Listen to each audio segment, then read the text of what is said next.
السلام عليكم ورحمة الله وبركاته. علقت الإعلامية مي حلمي على قرار وقف برنامجها لمدة أسبوع وحالتها للتحقيق بسبب تناول أخبار بخصوص تجديد اللاعب رنجي ساسي ونسبته لقناة الزمالك، في حين أنها مجرد أخبار متداولة على صفحات مواقع التواصل الاجتماعي.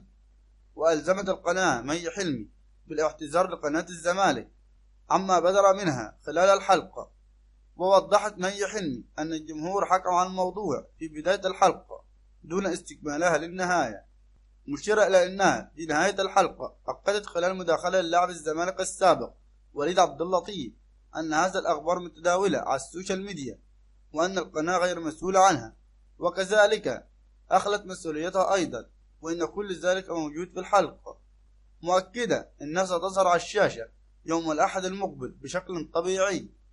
وكانت قد أصدرت الإعلامية مي حلمي بيان اعتذار بخصوص ما صدر خلال الحلقة، ونشرت القناة هذا البيان الذي جاء فيه أنها تعتذر لقناة الزمالك عن الخطأ في تناول أخبار بخصوص تجديد اللاعب رنجي ساسي، وكانت قد نسبته بالخطأ لقناة الزمالك، في حين أنها أخبار تم تداولها على صفحات السوشيال ميديا.